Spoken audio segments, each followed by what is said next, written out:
Kələm pöhtəlməsi əziz dostlar.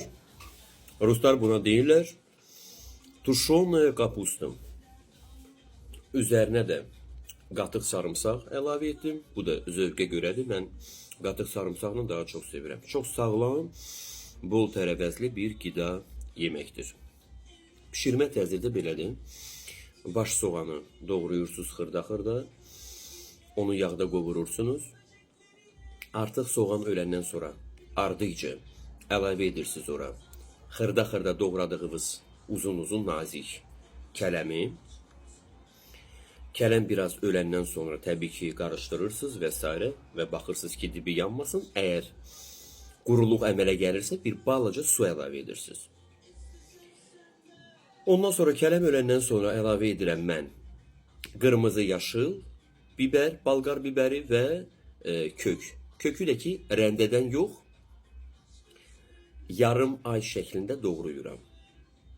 Ki hiss edəsən onu yeməkdə. Çünki rəndədə doğrayanda, rəndədən çəkəndə daha doğrusu çox nazik olur.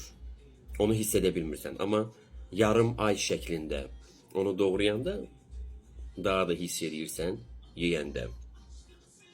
İndi kimsə qatıq sarımsaqla xoşlayır, kimsə qatıq sarımsaqsız. Ümumiyyətlə bu yeməyi xoşlayan da var, sevən də var, bəyənən də var, bəyənməyən də. Mən çox bəyənirəm. Çünki çox sağlam bir qidadır. Sağlam bir yeməkdir.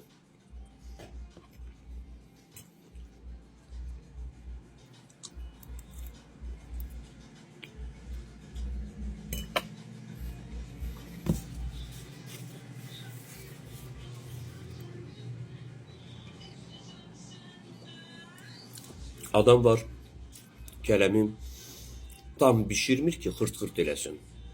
Mən isə tam pişməsini xoşlayıram və bilirsiniz ki, kələmin xüsusi özünə məxsus spesifik bir kokusu var. O kokunun, o iyin yayılmaması için, dağılmaması için limon varsa biraz limon sıxın, yoxdursa limon kislatasını əlavə edə bilərsiniz ki, iyi yayılmasın. Ama çok güzel ve ləziz bir yeməkdir. Əslində bugün buranı aş pişirəcəkdim.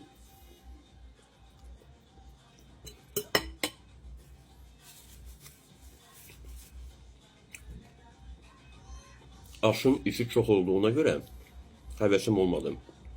Onu yəqin bir sonraki gün inşallah pişirdiğimde onu da paylaşacağım. Sizə xoş, mənə də nuş. Hal-hazırda mənimlə yemək yeyənlərə hamınıza nuş olsun.